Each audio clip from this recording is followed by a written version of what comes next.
Perkenalkan, nama saya Jamsopol Raja dengan NIM 210302095, semester 1 kelas C. Sekarang saya akan mereview materi pengantar sosiologi dari awal semester hingga pertengahan semester. Materi kita dominan membahas segala sesuatu yang berhubungan dengan sosiologi, karena ini mata kuliah pengantar sosiologi. Ada beberapa konteks pembahasan dalam materi kita. Pertama ada pengertian sosiologi, asal-usul sosiologi, ciri-ciri sosiologi. Kemudian ada sosiologi Auguste Comte dan beberapa para ahli. Kemudian ada teori sosiologi sesudah Comte. Kemudian ada mazhab-mazhab dan spesialisasi dalam segala sosiologi. Kemudian ada proses sosiologi dan interaksi sosial. Ada kelompok-kelompok sosial dan kehidupan masyarakat. Ada kebudayaan dan masyarakat. Ada lembaga kemasyarakatan. Ada lapisan masyarakat. Ada kekuasaan, wewenang, dan kepemimpinan.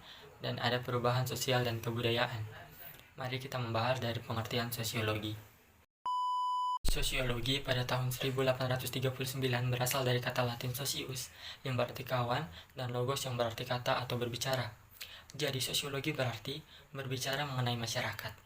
Bagi Comte, sosiologi merupakan ilmu pengetahuan kemasyarakatan umum yang merupakan hasil perkembangan ilmu pengetahuan, dan sosiologi harus dibentuk berdasarkan pengamatan terhadap masyarakat, bukan merupakan spekulasi. Pertama, ilmu pengetahuan dan sosiologi. Ilmu pengetahuan dan sosiologi atau knowledge yang tersusun secara sistematis dengan menggunakan kekuatan demikian yang selalu dapat diperiksa dan ditelaah atau dikontrol dengan krisis setiap orang lain yang mengetahuinya. Unsur-unsur elemen yang merupakan bagian-bagian yang tergabung dalam suatu kebutuhan adalah ada pengetahuan atau knowledge, ada tersusun secara sistematis, ada menggunakan pemikiran, ada dapat dikontrol secara kritis oleh orang lain atau atau objektif. Pengetahuan adalah kesan di dalam pemikiran manusia sebagai hasil penggunaan panca inderanya yang berbeda sekali dengan kepercayaan, tahayul, dan penerang-penerangan yang keliru. Ilmu pengetahuan dapat dibedakan menurut sifat dan objeknya. Menurut sifat ilmu pengetahuan dikelompok menjadi ilmu pengetahuan yang bersifat eksak dan ilmu pengetahuan yang bersifat non-eksak. Menurut objek ilmu pengetahuan dikelompok menjadi ilmu matematika, ilmu pengetahuan alam, ilmu tentang perilaku, ilmu pengetahuan kerohanian. Sosiologi juga merupakan ilmu pengetahuan karena memiliki ciri-ciri sebagai berikut. Yang pertama itu sosiologi bersifat empiris. Ilmu pengetahuan ini didasarkan pada observasi terhadap kenyataan dan akal-akal sehat, serta hasilnya tidak bersifat spekulatif. Kedua, sosiologi bersifat teoritis. Ilmu pengetahuan tersebut selalu berusaha menyusun abstraksi dari hasil observasi dan menyusunnya menjadi sebuah teori. Kedua, sosiologi bersifat kumulatif. Teori sosiologi dibentuk atas dasar-dasar teori yang sudah ada dalam arti diperbaiki, memperluas, dan memperhalus teori yang lama. Kemudian sosiologi bersifat non-etis yang mempersoalkan fakta tertentu untuk tujuan menjelaskan fakta tersebut secara analitis. Kemudian sosiologi mempelajari masyarakat dan keseluruhannya dan hubungan antara orang-orang dalam masyarakat. Beberapa definisi sosiologi. Pertama ada menurut Peter Kim Sorokin. Sosiologi ilmu yang mempelajari hubungan dan pengaruh timbal balik antara aneka macam gejala-gejala sosial dan gejala-gejala non-sosial. Ciri-ciri umum semua gejala sosial. Kemudian ada Rorschach dan Warren. Sosiologi adalah ilmu yang mempelajari hubungan antar manusia dalam antar kelompok-kelompok. Kemudian menurut William F. Cockburn dan Meyer F. Nifkov, sosiologi adalah penelitian secara ilmiah terhadap interaksi sosial dan hasilnya yaitu organisasi sosial. Kemudian menurut A.A. van der Doorn dan C.J. Larmans, sosiologi adalah ilmu pengetahuan tentang struktur-struktur dan proses-proses kemasyarakatan yang bersifat stabil. Kemudian menurut Selo Soemarjan dan Soelaman Sumardi, sosiologi adalah ilmu yang mempelajari struktur sosial dan proses-proses sosial termasuk perubahan sosial. Kemudian sosiologi juga merupakan ilmu sosial yang objeknya adalah masyarakat. Masyarakat mencakup beberapa unsur ya. Pertama ada masyarakat merupakan manusia yang hidup bersama, kemudian bercampur untuk waktu yang cukup lama. Mereka sadar bahwa mereka satu kesatuan, mereka merupakan suatu sistem yang hidup bersama. Kemudian suatu teori pada hakikatnya merupakan hubungan antara dua fakta atau lebih, atau pengaruh fakta menurut cara-cara tertentu. Kegunaan teori sosiologi. Pertama, Suatu teori atau beberapa teori merupakan ikhtiar hal-hal yang telah diketahui serta diuji kebenarannya yang menyangkut objek yang dipelajari sosiologi. Kemudian teori memberikan petunjuk-petunjuk terhadap kekurangan-kekurangan pada seorang yang memperdalam pengetahuannya di bidang sosiologi. Kemudian ketiga, teori berguna untuk lebih mempertajam atau lebih mengkhususkan fakta yang dipelajari oleh sosiologi. Keempat, ada suatu teori akan sangat berguna dalam mengembangkan sistem klarifikasi fakta, membina struktur konsep-konsep, serta memperkembangkan definisi-definisi yang penting untuk penelitian. Kemudian yang kelima, pengetahuan teoritis memberikan kemungkinan-kemungkinan untuk mengadakan proyeksi sosial. Sosiologi Auguste Comte pada tahun 1798 sampai 1853. Auguste Comte adalah orang pertama yang memakai istilah sosiologi dan yang membedakan antara ruang lingkup dan isi sosiologi dari ruang lingkup dan isi ilmu-ilmu pengetahuan lainnya. Menurut Comte ada 3 tahap perkembangan intelektual. Pertama, tahap teologis, yaitu tahap di mana manusia menafsirkan gejala-gejala di sekelilingnya secara teologis, yaitu dengan kekuatan-kekuatan roh dewa-dewa atau Tuhan yang Maha Kuasa. Kemudian, tahap metafisik, yaitu manusia menganggap bahwa dalam setiap gejala terdapat kekuatan-kekuatan atau inti tertentu yang pada akhirnya akan dapat diungkap. Ketiga, ada ilmu pengetahuan positif, yaitu manusia masih terikat dengan cita-cita tanpa verifikasi karena adanya kepercayaan bahwa setiap cita-cita terikat pada suatu realitas tertentu dan tidak ada usaha untuk menemukan hukum alam yang seragam. Kemudian, hal yang menonjol dari sistematika Comte adalah penilaiannya terhadap sosiologi yang merupakan ilmu pengetahuan yang paling kompleks dan merupakan suatu ilmu pengetahuan yang akan berkembang dengan pesat sekali. Comte kemudian membedakan antara sosiologi statis dan dinamis. Sosiologi statis memusatkan perhatian pada hukum-hukum statis yang menjadi dasar dari adanya masyarakat. Studi ini mempelajari aksi-aksi dan reaksi timbal balik dari sistem-sistem sosial. Kemudian sosiologi dinamis merupakan teori tentang perkembangan dalam arti pembangunan. Ilmu pengetahuan ini menggambarkan cara-cara pokok dalam mana perkembangan manusia terjadi dari tingkat inteligensia yang rendah ke tingkat yang lebih tinggi. Comte yakin bahwa masyarakat berkembang menuju suatu kesempurnaan. Kemudian juga ada teori-teori sosiologi sesudah Comte. Suatu gambaran menyeluruh dan lengkap tentang teori-teori sosiologi sesudah masa Comte akan dipilih beberapa teori saja yang dikelompokkan dalam beberapa mazhab untuk memudahkan penyusunan. Pertama, ada mazhab geografi dan lingkungan. Mazhab geografi dan lingkungan telah lama berkembang. Dengan kata lain, jarang sekali terjadi para ahli pemikir menguraikan masyarakat manusia terlepas dari tanah atau lingkungan di mana masyarakat itu berada. Kemudian ada mazhab organis dan evolusioner. Herbert Spencer adalah orang pertama menulis tentang masyarakat atas dasar empiris yang konkret. Dia telah memberikan suatu model konkret yang secara sadar maupun tidak telah diikuti oleh sosiolog setelah dia. Suatu organisme, menurut Spencer, akan bertambah sempurna apabila bertambah kompleks dan dengan adanya diferensiasi antar bagian-bagiannya. Spencer ingin membuktikan bahwa masyarakat tanpa diferensiasi pada tahap pra-industri secara intern tidak stabil karena terlibat pertentangan-pertentangan di antara mereka sendiri. Kemudian ada mazhab formal. Ahli pikir yang menonjol pada mazhab ini kebanyakan dari Jerman yang terpengaruh oleh ajaran-ajaran Immanuel Kant. Georg Simmel pada tahun 1858 sampai 1918 menyatakan elemen-elemen masyarakat mencapai kesatuan melalui bentuk-bentuk yang mengatur hubungan antara elemen-elemen tersebut. Selanjutnya dia berpendapat bahwa berbagai lembaga di dalam masyarakat terwujud dalam bentuk superioritas, subordinasi, dan konflik. Kemudian ada mazhab psikologi. Menurut Gabriel Tarde 1843 sampai 1904 dari Prancis, dia mulai dengan suatu dugaan atau pandangan awal bahwa gejala sosial mempunyai sifat psikologis yang terdiri dari interaksi antar jiwa-jiwa individu, di mana jiwa-jiwa tersebut terdiri dari kepercayaan-kepercayaan dan keinginan-keinginan. Keinginan utama Tarde adalah berusaha untuk menjelaskan gejala-gejala sosial di dalam kerangka reaksi-reaksi fisikis seseorang.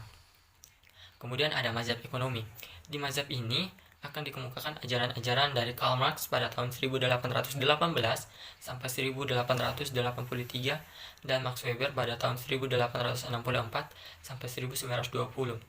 Marx telah mempergunakan metode-metode sejarah dan filsafat untuk membangun suatu teori tentang perubahan yang menunjukkan perkembangan masyarakat menuju suatu keadaan di mana ada keadilan sosial.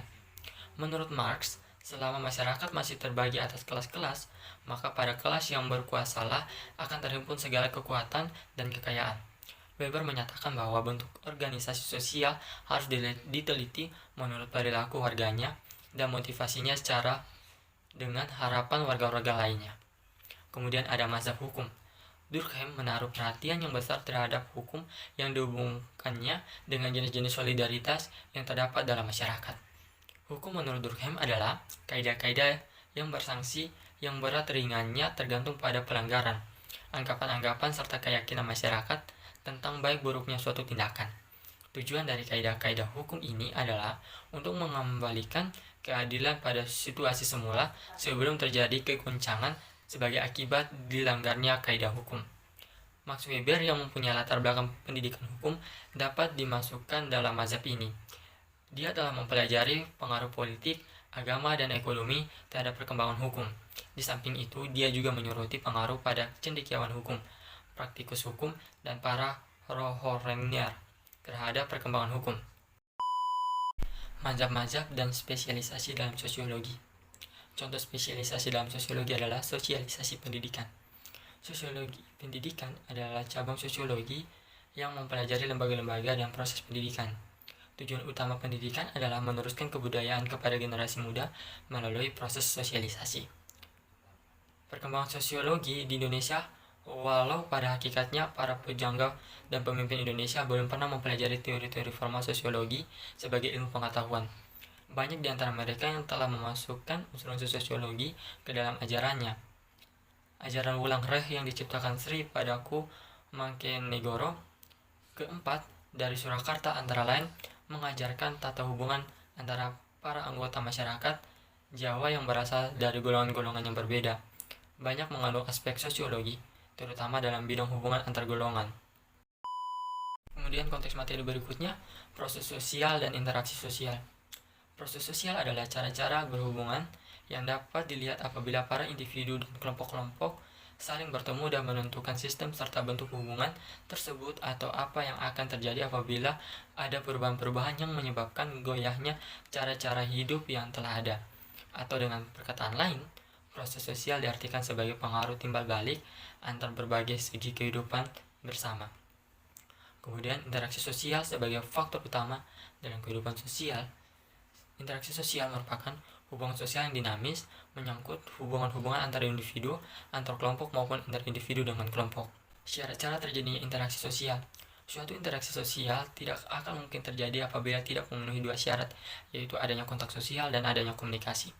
Kemudian kehidupan yang terasing itu, pentingnya kontak dan komunikasi bagi terwujudnya interaksi sosial dapat diuji pada suatu kehidupan yang terasing atau isolation. Kehidupan terasing yang sempurna ditandai dengan ketidakmampuan mengadakan interaksi sosial dengan orang lain. Bentuk-bentuk interaksi sosial. Ada 5 bentuk kerjasama, yaitu sebagai berikut. Pertama, ada kerukunan yang mencakup gotong royong dan tolong-menolong. Kedua, ada bargaining, yaitu pelaksanaan perjanjian mengenai pertukaran barang-barang dan jasa antar dua organisasi atau lebih.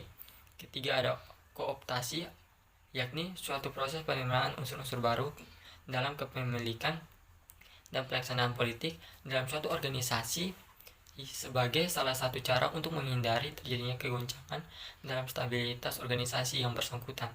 Kemudian ada koalisi, yakni kombinasi antara dua organisasi atau lebih yang mempunyai tujuan yang sama. Kemudian ada joint venture, yaitu kerjasama dalam pengusahaan proyek-proyek tertentu, misalnya pengeboran minyak.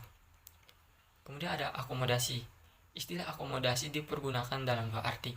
Yang pertama, akomodasi yang merujuk pada suatu keadaan, berarti kenyataan antara suatu keseimbangan dalam interaksi antar individu dan kelompok, sehubungan dengan norma-norma sosial dan nilai-nilai sosial yang berlaku di dalam masyarakat. Kemudian yang kedua ada akomodasi yang menunjuk pada suatu proses, sebagai suatu proses akomodasi menunjuk pada usaha-usaha manusia untuk meredakan suatu pertentangan, yaitu usaha-usaha mencapai kestabilan. Tujuan akomodasi adalah untuk mengurangi pertentangan antar individu atau kelompok, untuk mencegah meledaknya pertentangan, dan untuk sementara waktu agar terjadi kerjasama. Kemudian konteks materi berikutnya ada kelompok-kelompok sosial dan kehidupan masyarakat. Manusia pada dasarnya adalah makhluk sosial, memiliki naluri untuk hidup dengan orang lain. Naluri manusia untuk selalu hidup dengan orang lain disebut dengan gregorionis, sehingga manusia juga disebut sebagai sosial animal. Karena sejak dilahirkan sudah mempunyai dua hasrat atau keinginan pokok, yaitu yang pertama, keinginan untuk menjadi satu dengan manusia, satu dengan yang lain. Kemudian yang kedua ada keinginan untuk menjadi satu dengan suasana alam sekelilingnya. Kemudian ada pendekatan sosiologis terhadap kelompok-kelompok sosial. Kelompok sosial atau social group adalah himpunan atau kesatuan manusia yang hidup bersama karena adanya hubungan antar mereka. Kemudian hubungan tersebut antara lain menyangkut hubungan timbal balik yang saling mempengaruhi dan juga suatu kesadaran untuk saling tolong-menolong. Tipe-tipe kelompok sosial dapat diklasifikasikan dari beberapa sudut atau ukuran. Seseorang sosiolog Jerman George Simmel mengambil ukuran besar kecilnya jumlah anggota kelompok, sebagaimana individu mempengaruhi kelompoknya, serta interaksi sosial dalam kelompok tersebut. Ukuran lain yang diambil adalah atas dasar derajat interaksi sosial dalam kelompok sosial tersebut. Kemudian ada pendekatan sosiologi terhadap kelompok-kelompok tertentu. Kelompok sosial atau social group adalah himpunan atau kesatuan manusia yang hidup bersama oleh karena adanya hubungan antar mereka. Hubungan tersebut antara lain menyangkut hubungan timbal balik mempengaruhi dan juga kesadaran untuk saling tolong-menolong. Beberapa persyaratan kelompok sosial adalah yang pertama, setiap anggota kelompok tersebut harus sadar bahwa dia merupakan sebagian dari kelompok yang bersangkutan. Kemudian yang kedua, adanya hubungan timbal balik antara anggota yang satu dengan anggota yang lain. Kemudian tiga, terdapat suatu faktor yang dimiliki bersama oleh anggota-anggota kelompok itu sehingga hubungan antara mereka bertambah erat. Kemudian yang keempat ada berstruktur, berkaidah, dan mempunyai pola perilaku. Kemudian ada tipe-tipe kelompok sosial. Tipe-tipe kelompok sosial dapat diklasifikasikan dari beberapa sudut atau dasar berbagai kriteria atau ukuran. Antara lain, pertama ada besar kecilnya jumlah anggota, kedua derajat interaksi sosial, ketiga kepentingan dan wilayah, keempat berlangsungan dan kepentingan, kelima ada derajat organisasi, keenam kesadaran akan jenis yang sama, ketujuh hubungan sosial dan tujuan. Kemudian ada kelompok sosial dipandang dari sudut individu. Kelompok sosial termasuk biasanya adalah atas dasar kekerabatan, usia, seks, dan kadang-kadang atas dasar perbedaan pekerjaan atau kedudukan. Kemudian ada in-group dan out-group. In-group adalah kelompok sosial dengan mana individu mengidentifikasikan dirinya, sedangkan out-group adalah kelompok sosial yang oleh individu diartikan sebagai lawan in-groupnya. Sikap out-group selalu ditandai dengan suatu kelainan yang berwujud antagonisme atau antipati. Perasaan in-group dan out-group dapat merupakan dasar suatu sikap yang dinamakan etnosentrisme. Kemudian ada kelompok primer dan kelompok sekunder. Kelompok primer atau primary group atau face-to-face group merupakan kelompok sosial yang paling sederhana, di mana anggota-anggotanya saling mengenal, di mana ada kerjasama yang erat. Kelompok sekunder atau secondary group adalah kelompok-kelompok yang terdiri dari banyak orang. Antara siapa hubungannya tidak perlu berdasarkan pengenalan secara pribadi dan sifatnya juga tidak begitu langgeng. Kemudian ada paguyuban dan patembayang. Paguyuban atau Gemeinschap adalah bentuk kehidupan bersama di mana anggota-anggotanya diikat oleh hubungan batin yang murni dan bersifat alamiah dan kekal. Dasar hubungan tersebut adalah rasa cinta dan rasa persatuan batin yang memang telah dikodratkan. Kemudian ada patembayang atau Gesellschaft adalah ikatan lahir yang bersikap pokok dan biasanya untuk jangka waktu pendek. Ia bersifat sebagai suatu bentuk dalam pikiran belaka. Kemudian ada formal dan informal group.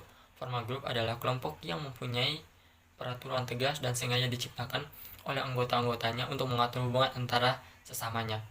Informal group tidak mempunyai struktur dan organisasi tertentu atau yang pasti. Kelompok-kelompok tersebut biasanya terbentuk karena pertemuan-pertemuan yang berulang kali yang menjadi dasar bagi pertemuannya kepentingan dan pengalaman yang sama. Kemudian ada membership group dan reference group.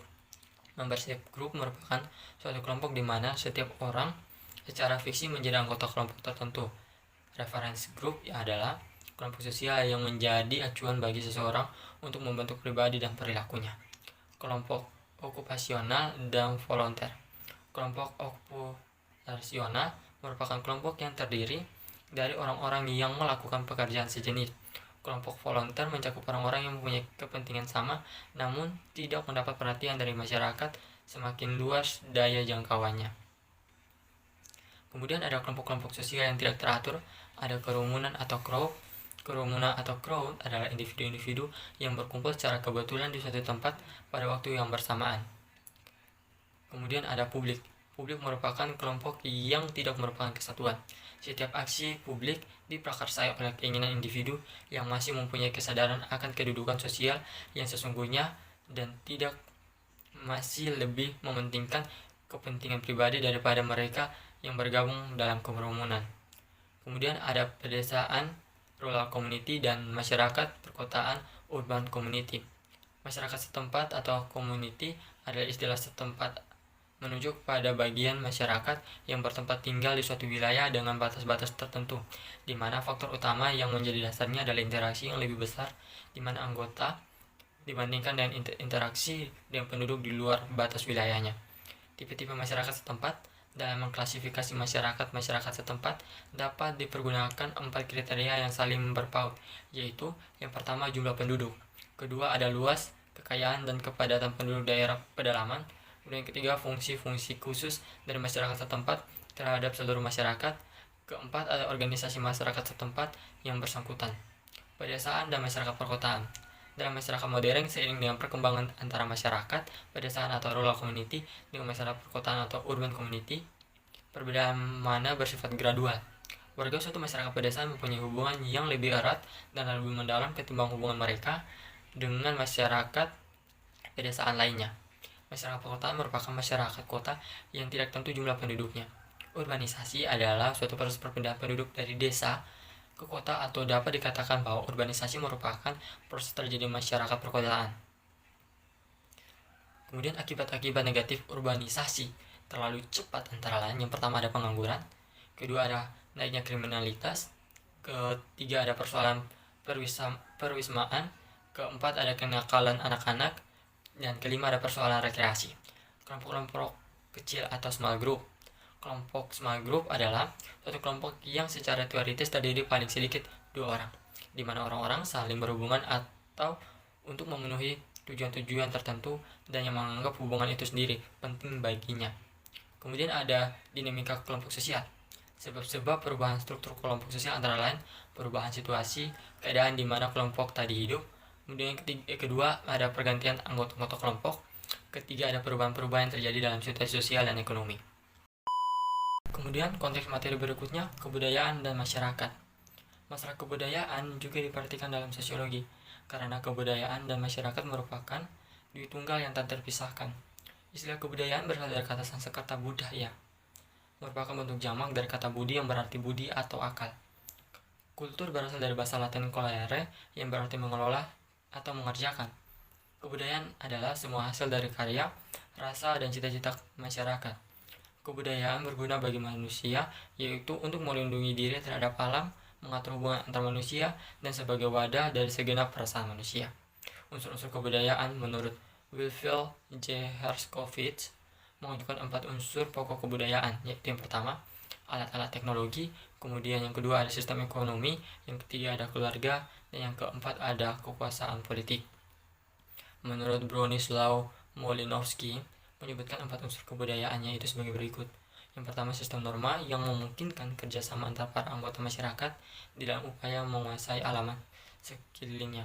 Kemudian yang kedua ada organisasi ekonomi, yang ketiga alat-alat lembaga atau petugas pendidikan, yang keempat ada organisasi kekuasaan. Kemudian pendapat para sarjana menunjukkan pada adanya 7 unsur kebudayaan dianggap sebagai kultur universal, yaitu yang pertama peralatan dan perlengkapan hidup manusia, kemudian yang kedua ada mata pencarian dan sistem-sistem ekonomi, ketiga ada sistem kemasyarakatan, keempat ada bahasa, kelima ada kesenian, keenam sistem pengetahuan, ketujuh religi. Fungsi-fungsi kebudayaan bagi masyarakat. Kebudayaan mempunyai fungsi yang sangat besar bagi manusia dan masyarakat. Fungsi kebudayaan sangat besar bagi manusia, yaitu untuk melindungi diri terhadap alam, mengatur hubungan antar manusia, dan sebagai wadah segenap perasaan manusia. Sifat-sifat hakikat kebudayaan. Kebudayaan mempunyai sifat hakikat yang berlaku umum bagi semua kebudayaan dimanapun juga. Sifat hakikat kebudayaan tadi adalah sebagai berikut. Pertama, kebudayaan terwujud dan tersalurkan lewat perilaku manusia.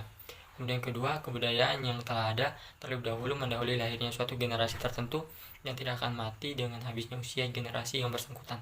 Ketiga, kebudayaan diperlukan oleh manusia dan diwujudkan dalam tingkah lakunya. Keempat, kebudayaan mencakup aturan-aturan yang berisikan kewajiban, tindakan-tindakan yang diterima dan ditolak, tindakan-tindakan yang dilarang, dan tindakan-tindakan yang diizinkan. Sifat hakikat kebudayaan adalah ciri setiap kebudayaan, tetapi bila seseorang hendak memahami sifat hakikatnya berasal yang esensial, terlebih dahulu harus memecahkan pertentangan-pertentangan yang ada di dalamnya. Itu sebagai berikut. Di dalam pengalaman manusia, kebudayaan bersifat universal. Akan tetapi, perwujudan kebudayaan mempunyai ciri-ciri khusus yang sesuai dengan situasi lokasinya. Kemudian yang kedua, kebudayaan bersifat stabil, di samping juga dinamis, dan setiap kebudayaan mengalami perubahan-perubahan yang kontinu. Kemudian yang ketiga, kebudayaan megisi, serta menentukan jalannya kehidupan manusia, walaupun hal itu juga jarang disadari oleh manusia sendiri. Kemudian ada kepribadian dan kebudayaan. Masyarakat dan kebudayaan sebenarnya merupakan perwujudan yang abstraksi perilaku manusia. Kepribadian mewujudkan perilaku manusia. Perilaku manusia dapat dibedakan dengan kepribadiannya. Kepribadiannya merupakan latar belakang perilaku yang ada dalam diri seorang individu. Dasar-dasar perilaku manusia merupakan faktor biologis. Faktor biologis dapat mempengaruhi kepribadian secara langsung. Beberapa faktor biologis yang penting adalah misalnya sistem syaraf, watak seksual, proses pendewasaan, dan juga kelainan-kelainan biologis. Faktor-faktor biologis dapat mempengaruhi kepribadian antara lain unsur temperamen, kemampuan belajar, perasaan, keterampilan, keinginan, dan lain sebagainya. Kemudian ada gerakan kebudayaan. Budaya adalah gerak manusia yang masih hidup dalam masyarakat yang menjadi wadah kebudayaan. Gerak manusia terjadi sebab dia melakukan hubungan atau interaksi dengan manusia lainnya, yang artinya karena terjadinya hubungan antara kelompok manusia di dalam masyarakat, maka terjadi akulturasi. Dan akulturasi merupakan proses di mana suatu kelompok manusia dengan suatu kebudayaan tertentu dihadapkan pada unsur-unsur suatu kebudayaan asing yang berbeda sedemikian rupa, sehingga unsur-unsur kebudayaan asing itu dengan lambat laun diterima dan diolah ke dalam kebudayaan sendiri, tanpa menyadari hilangnya kepribadian kebudayaan itu sendiri. Kemudian beberapa masalah yang menyangkut proses akulturasi adalah unsur-unsur kebudayaan asing manakah yang mudah diterima, kemudian unsur-unsur kebudayaan asing manakah yang sulit diterima, kemudian ketiga unsur-unsur manakah yang cepat menerima unsur-unsur yang baru, kemudian keempat ada ketegangan-ketegangan apa yang timbul sebagai akibat dari akulturasi tersebut. Konteks materi berikutnya, lembaga kemasyarakatan. Lembaga kemasyarakatan merupakan terjemahan langsung dari istilah asing social institution. Akan tetapi hingga kini belum ada kata yang sepakat mengatai istilah Indonesia yang dengan tepat menggambarkan isi social institution tersebut. Ada yang mempergunakan istilah pranata sosial, tetapi social institution menunjuk pada adanya unsur-unsur yang mengatur perilaku warga tersebut. Misalnya Koijananingrat mengatakan pranata sosial adalah suatu sistem tata kelakuan dan hubungan yang terpusat pada aktivitas-aktivitas untuk memenuhi kompleks-kompleks kebutuhan khusus dalam kehidupan masyarakat. Definisi tersebut menekankan pada sistem tata kelakuan atau norma-norma untuk memenuhi kebutuhan. Istilah lain yang diusul adalah bangunan sosial, yang mungkin merupakan terjemahan dari kata Sozialgebilde dalam bahasa Jerman, yang lebih jelas menggambarkan bentuk dan susunan sosial institusi tersebut. Lembaga kemasyarakatan adalah himpunan norma-norma dari segala tindakan yang berkisar pada suatu kebutuhan pokok di dalam masyarakat. Lembaga kemasyarakatan pada dasarnya mempunyai beberapa fungsi, yaitu yang pertama, memberikan pedoman kepada anggota masyarakat bagaimana mereka harus bertingkah laku dan bersikap di dalam menghadapi masalah-masalah dalam masyarakat, terutama yang menyangkut kebutuhan-kebutuhan. Kemudian yang kedua, menjaga keutuhan masyarakat yang bersangkutan. Yang ketiga, memberikan pegangan kepada masyarakat untuk mengadakan pengadilan sosial atau social control. Artinya, sistem pengawasan masyarakat terhadap tingkah laku anggota-anggotanya. Kemudian pertumbuhan lembaga kemasyarakatan, pertama ada norma-norma masyarakat. Norma-norma yang ada dalam masyarakat terbentuk secara tidak sengaja, namun lama-kelamaan norma tersebut dibuat secara sadar.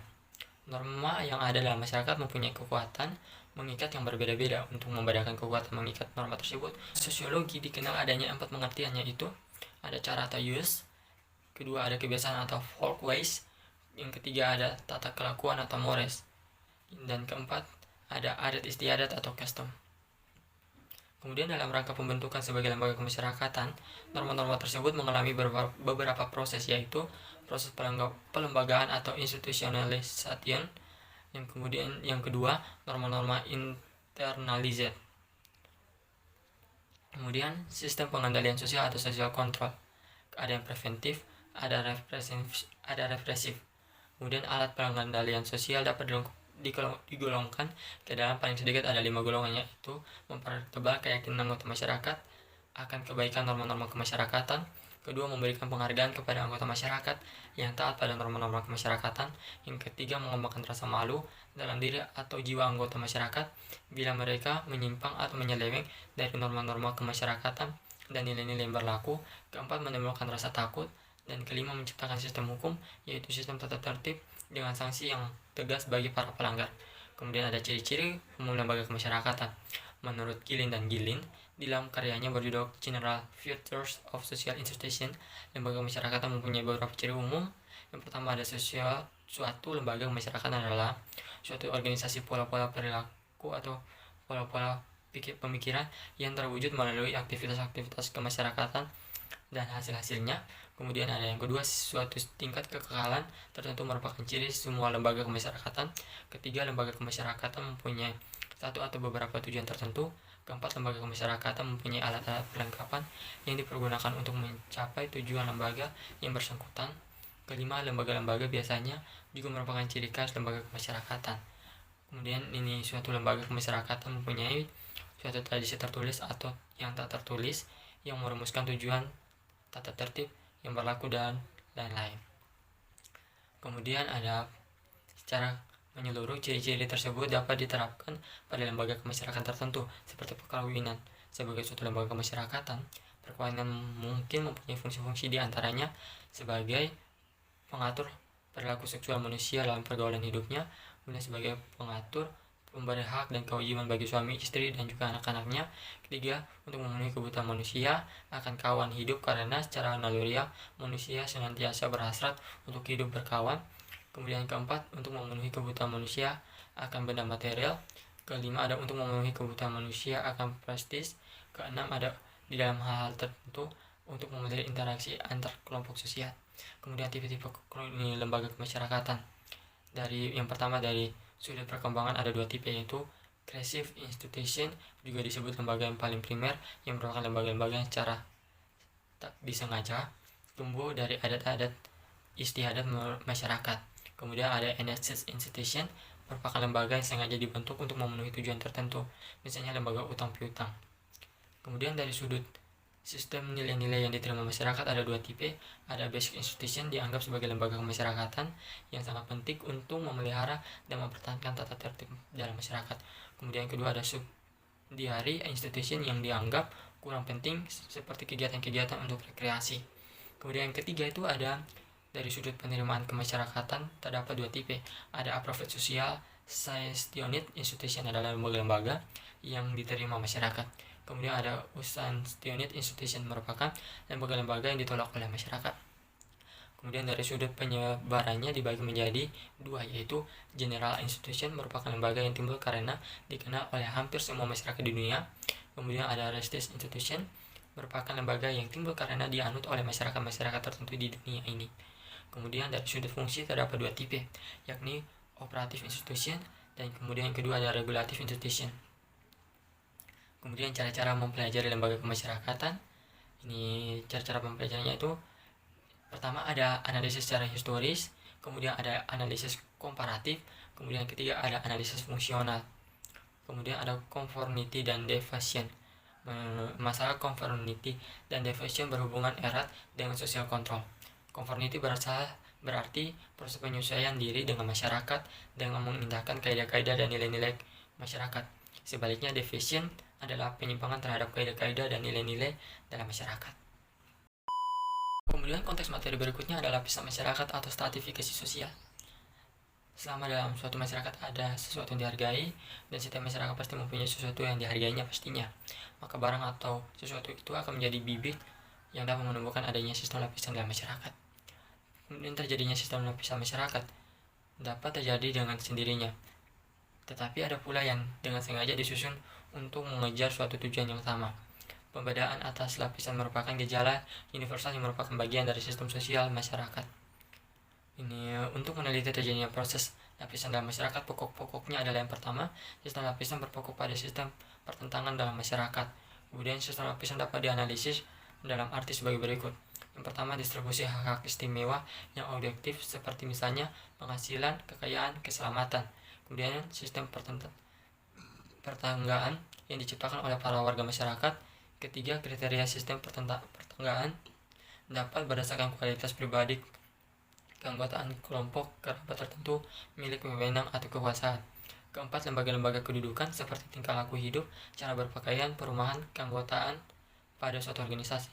Kelima, mudah sukarnya bertukar kedudukan. Keenam, solidaritas di antara individu atau kelompok-kelompok sosial yang menduduki kedudukan yang sama dalam sistem sosial masyarakat. Kemudian sifat sistem lapisan masyarakat. Sifat sistem lapisan masyarakat dapat tertutup atau closed social stratification dan dapat juga terbuka atau open social stratification. Kelas-kelas dalam masyarakat, ada kelas sosial atau social class adalah semua orang dan keluarga yang sadar akan kedudukannya di dalam suatu lapisan, sedangkan kedudukan mereka itu diketahui serta diakui oleh masyarakat umum. Menurut Kurt B. Meyer berpendapat bahwa istilah kelas hanya dipergunakan untuk lapisan yang berdasarkan atas unsur-unsur ekonomi, sedangkan lapisan-lapisan berdasarkan atas kehormatan kemasyarakatan dinamakan kelompok kedudukan atas status grup. Apabila pengertian kelas ditinjau dari lebih mendalam, maka akan dijumpai beberapa kriteria tradisional, yaitu berdasarkan ada besar atau ukurannya jumlah anggota-anggotanya. Kemudian yang kedua, ada kebudayaan yang sama menentukan hak-hak yang kewajiban-kewajibannya. Kemudian ada kerangkengan. Keempat, ada tanda-tanda atau lambang-lambang yang merupakan ciri khas. Kemudian ada batas-batas tegas. Kemudian ada antagonisme tertentu. Dasar-dasar lapisan masyarakat. Ukuran-ukuran yang biasa dipakai untuk menggolongkan anggota masyarakat ke dalam lapisan-lapisan adalah yang pertama, ukuran kekayaan atau material, kemudian ukuran kekuasaan, kemudian ukuran kehormatan, dan kemudian ada ukuran ilmu pengetahuan. Unsur-unsur lapisan masyarakat yang baku dalam teori sosiologi tentang lapisan dalam masyarakat adalah kedudukan atau status dan peranan atau role. Kemudian lapisan yang sengaja disusun, Shafter F. Bernard membatasi diri pada uraian tentang sistem pembagian kekuasaan dan organisasi formal yang di dalam masyarakat merupakan bagian-bagian yang khusus. Akan tetapi dikatakan olehnya bahwa faktor yang terdapat di dalam organisasi-organisasi itu selalu mempunyai hubungan timbal balik dengan keadaan di dalam masyarakat luas di mana organisasi-organisasi itu berada. Sistem kedudukan dan organisasi formal timbul karena perbedaan-perbedaan kebutuhan, kepentingan, dan kemampuan individu yang mencakup hal-hal sebagai berikut. Yang pertama, perbedaan kemampuan individu. Kedua, perbedaan yang mencakup kesukaran untuk melakukan bermacam-macam jenis pekerjaan. Ketiga, perbedaan kepentingan masing-masing jenis pekerjaan. Keempat, keinginan pada penduduk yang formal sebagai alat sosial atau alat organisasi. Kelima, kebutuhan akan perlindungan bagi seseorang.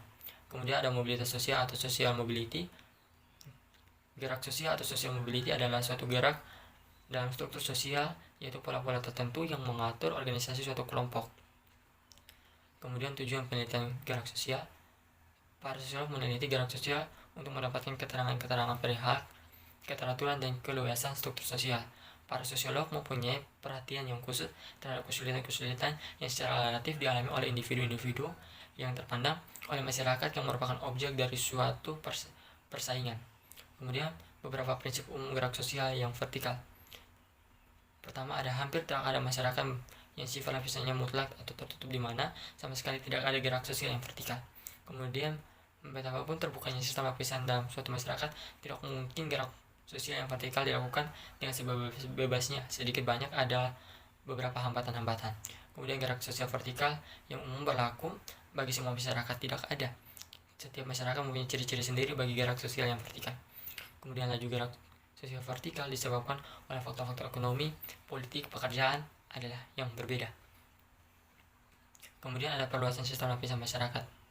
Manusia pada umumnya bercita-cita agar perbedaan kedudukan dan peranan dalam masyarakat. Setiap masyarakat harus menempatkan individu-individu pada tempat tertentu dengan struktur sosial mendorong mereka untuk melaksanakan kewajiban sebagai akibat penetapan tersebut. Dengan demikian masyarakat menghadapi dua persoalan, yaitu penetapan individu tersebut dan mendorong agar mereka melaksanakan kewajibannya. Dengan demikian, maka mau tidak mau ada sistem lapisan masyarakat. Karena gejala sosial tersebut sekaligus memecahkan persoalan yang dihadapi masyarakat, yaitu menetapkan individu dalam tempat-tempat yang tersedia dalam struktur sosial dan mendorong agar melaksanakan kewajiban yang sesuai dengan kedudukan serta peranannya. Konteks materi berikutnya ada kekuasaan, wewenang, dan kepemimpinan. Kekuasaan mempunyai peranan yang dapat menentukan nasib berjuta-juta manusia. Karena itu, soal kekuasaan atau power amat menarik perhatian para ahli ilmu pengetahuan masyarakat. Kemudian, sesuai sifat sebagai ilmu pengetahuan sosiologi tidak memandang kekuasaan sebagai sesuatu yang baik atau buruk. Akan tetapi, sosiologi mengakui kebebasan sebagai unsur yang sangat penting dalam kehidupan masyarakat. Kemudian hakikat kekuasaan dan sumbernya. Kekuasaan adalah suatu kemampuan untuk mempengaruhi pihak lain menurut kehendak yang ada pada pemegang kekuasaan. Kekuasaan tertinggi dalam masyarakat dinamakan pula kedaulatan atau sovereignty, yang biasanya disajikan oleh segolongan kecil masyarakat. Oleh Gaetano Mosca disebut the ruling class. Kemudian ada unsur-unsur saluran kekuasaan dan dimensinya. Unsur-unsur pokok kekuasaan adalah yang pertama rasa takut, kemudian ada rasa cinta, kemudian ada kepercayaan, kemudian ada pemujaan. Apabila dilihat dari masyarakat, maka kekuasaan di dalam kekuasaannya dijalankan melalui saluran-saluran tertentu, yakni yang pertama saluran militer, kedua ada saluran ekonomi, ketiga ada saluran politik, keempat saluran tradisional, kelima saluran ideologi, dan keenam saluran-saluran lainnya. Kemudian ada cara-cara mempertahankan kekuasaan. Pertama, dengan meninggalkan segenap peraturan-peraturan lama, terutama dalam bidang politik yang merugikan kedudukan penguasa. Kemudian mengadakan sistem kepercayaan, kemudian melaksanakan administrasi dan birokrasi yang baik, kemudian mengadakan konsolidasi secara horizontal dan vertikal. Kemudian untuk memperkuat kedudukan penguasa dapat menempuh jalan-jalan sebagai berikut. Yang pertama, menguasai bidang-bidang kehidupan tertentu. Kedua, penguasa bidang-bidang kehidupan dalam masyarakat yang dilakukan dengan paksa dan kekerasan. Beberapa bentuk lapisan kekuasaan. Menurut Robert M. Maxwell, dalam masyarakat terdapat 3 tipe umum piramida kekuasaan yang merupakan pola umum, yaitu yang pertama tipe kasta, oligarkis, dan tipe demokratis. Kemudian ada wewenang. Menurut Max Weber, wewenang adalah suatu hak yang telah ditetapkan dalam suatu tata tertib sosial untuk menetapkan kebijakan-kebijakan, menentukan keputusan-keputusan mengenai persoalan-persoalan yang penting, dan untuk menyelesaikan pertentangan-pertentangan. Wewenang yang 4 macam, yaitu pertama, wewenang karismatis, kemudian ada wewenang resmi dan tidak resmi, kemudian wewenang pribadi dan teritorial, keempat ada wewenang terbatas dan menyeluruh. Kemudian ada kepemimpinan atau leadership. Kepemimpinan atau leadership adalah kemampuan seseorang untuk mempengaruhi orang lain, sehingga orang lain tersebut bertingkah laku sebagaimana dikehendaki oleh pemimpin. Kemudian perkembangan kepemimpinan dan sifat-sifat pemimpin. Menurut mitologi Indonesia, kepemimpinan yang baik tersimpul dalam Astabrata. Pada pokoknya menggambarkan sifat-sifat dan kepribadian para dewa, yakni Indrabrata, Yamabrata, Suryabrata, Cacibrata, Bayubrata, Danabrata, Pacabrata, Agnibrata. Kemudian ada kepemimpinan menurut ajaran tradisional. Ini menurut ajaran-ajaran tradisional seperti misalnya di Jawa, menggambarkan tugas pemimpin melalui pepatah sebagai berikut. Ing rasa sung tulada. Kemudian yang kedua ada ing madaya manghun karsa. Kemudian tuturi handayani, yang apabila diterjemahkan ke dalam bahasa Indonesia berbunyi sebagai berikut. Yang pertama itu di muka memberi tauladan, kemudian yang kedua di tengah-tengah membangun semangat, yang ketiga di belakang memberikan pengaruh. Seseorang pemimpin diharapkan dapat memenuhi ketiga kedudukan tersebut, yaitu sebagai pemimpin di muka atau front leader, pemimpin di tengah-tengah, social leader, dan sebagai pemimpin di belakang real leader. Kemudian konteks materi berikutnya ada perubahan sosial dan kebudayaan. Para sosiolog dan antropolog telah mempersoalkan mengenai pembatasan pengertian perubahan-perubahan sosial dan kebudayaan agar tidak timbul kekabutan, sehingga dibuatlah batasan sehingga diinventarisasi rumusan-rumusan sebagai berikut. William F. Cockburn mengemukakan ruang lingkup perubahan-perubahan sosial meliputi unsur-unsur kebudayaan baik material maupun immaterial, dengan menekankan unsur-unsur kebudayaan material terhadap unsur-unsur imaterial. Menurut Kingsley David mengartikan perubahan sosial sebagai perubahan-perubahan yang terjadi dalam struktur dan fungsi masyarakat dengan contoh timbulnya pengorganisasian buruh dalam masyarakat kapitalis. McLever membedakan utilitarian elemen dengan kultur elemen berdasarkan kepentingan primer dan sekunder. Kemudian teori-teori perubahan sosial banyak berpendapat bahwa kecenderungan terjadi perubahan-perubahan sosial merupakan gejala wajar yang timbul dari pergaulan hidup manusia. Dan ada pula pendapat bahwa perubahan-perubahan sosial bersifat periodik. Pendapat tersebut umumnya menyatakan bahwa perubahan merupakan lingkaran kejadian-kejadian. Beberapa sosiolog berpendapat bahwa ada kondisi-kondisi sosial primer yang menyebabkan seperti kondisi ekonomis, teknologis, geografis, atau biologis. Hubungan perubahan sosial dan perubahan-perubahan kebudayaan. Teori-teori mengenai perubahan-perubahan masyarakat sering mempersoalkan perbedaan antara perubahan-perubahan kebudayaan. Perbedaan ini tergantung dari adanya perbedaan pengertian tentang masyarakat dan kebudayaan. Apabila perbedaan pengertian tersebut dapat dinyatakan dengan tegas, maka dengan sendirinya perbedaan itu sosial dan perubahan-perubahan kebudayaan dapat dijelaskan. Kemudian proses-proses pada perubahan sosial saat ini mempunyai ciri-ciri. Yang pertama, tidak ada masyarakat yang berhenti perkembangannya. Kedua, perubahan pada lembaga masyarakat akan diikuti pada lembaga-lembaga lainnya yang menjadi rantai pada tahap selanjutnya. Ketiga, perubahan yang cepat akan mengakibatkan disorganisasi karena membutuhkan perubahan penyesuaian. Kemudian beberapa bentuk perubahan sosial dan kebudayaan. Pertama, perubahan lambat dan cepat. Perubahan memerlukan waktu yang lama dengan proses rentetan perubahan kecil yang saling mengikuti dengan lambat dan dinamakan evolusi, dan terjadi tanpa ada rencana atau kehendak tertentu. Dan pada umumnya teori tentang evolusi dapat digolongkan ke dalam beberapa kategori sebagai berikut.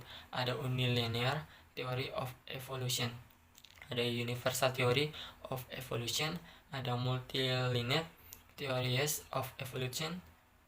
Kemudian ini ya, syarat-syarat terjadinya revolusi adalah sebagai berikut. Yang pertama, harus ada keinginan umum untuk mengadakan suatu perubahan. Kemudian yang kedua, adanya seorang pemimpin atau sekelompok orang yang dianggap mampu memimpin masyarakat tersebut. Kemudian yang ketiga, adanya pemimpin yang dapat menampung keinginan-keinginan masyarakat untuk kemudian merumuskan serta menegaskan rasa tidak puas untuk menjadi program dan arah gerakan. Keempat, pemimpin tersebut harus dapat menunjukkan suatu tujuan pada masyarakat. Kemudian perubahan kecil dan perubahan besar. Dapat dikatakan bahwa perubahan kecil adalah perubahan-perubahan yang terjadi pada unsur-unsur struktur sosial dan tidak membawa pengaruh langsung atau berarti bagi masyarakat. Perubahan model rambut misalnya. Sedangkan perubahan besar adalah perubahan yang terjadi pada unsur-unsur struktur sosial yang membawa pengaruh langsung atau berarti bagi masyarakat.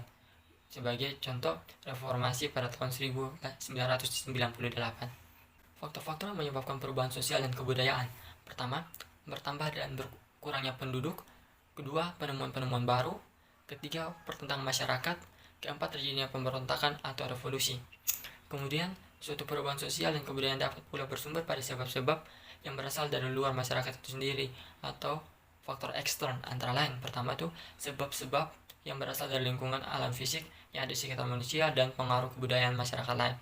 Kemudian ada faktor-faktor mempengaruhi jalannya proses perubahan. Pertama, sistem pendidikan formal yang maju. Kemudian ada sistem terbuka lapisan masyarakat. Kemudian ada toleransi, ada sikap menghargai karya seseorang dan keinginan-keinginan untuk maju. Kemudian juga ada ketidakpuasan masyarakat terhadap bidang-bidang kehidupan tertentu.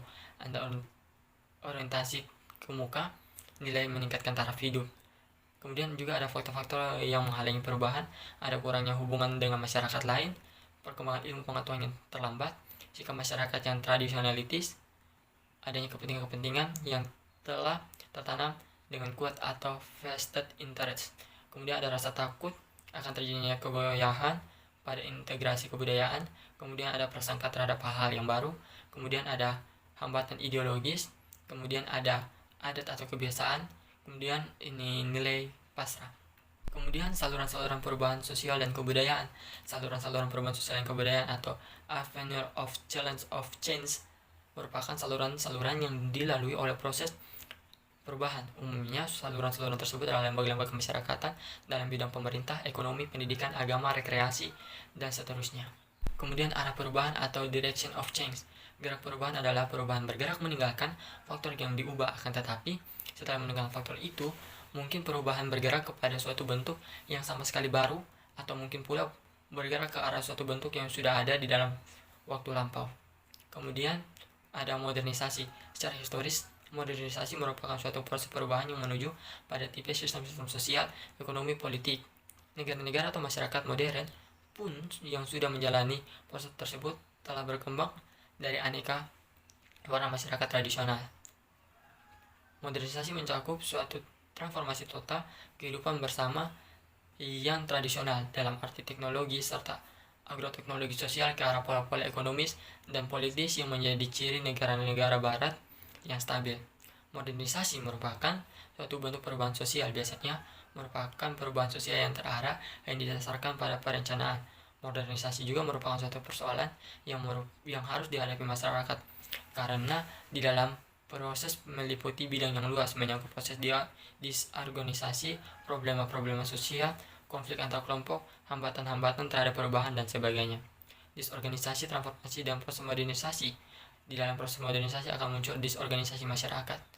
Hal ini akan terjadi masalah-masalah sosial. Masalah sosial diartikan sebagai penyimpangan terhadap norma-norma masyarakat. Kemudian syarat-syarat modernisasi. Modernisasi pada awalnya mengakibatkan disorganisasi pada masyarakat, tetapi masyarakat akan bisa reorganisasi jika modernisasi bersifat preventif atau mencegah dan konstruktif atau membangun. Syarat-syarat suatu modernisasi adalah sebagai berikut: cara berpikir yang ilmiah, sistem administrasi negara yang baik, adanya sistem pengumpulan data yang baik dan teratur, penciptaan iklim yang baik dan dari masyarakat, dan ini yang kelima, organisasi yang tinggi.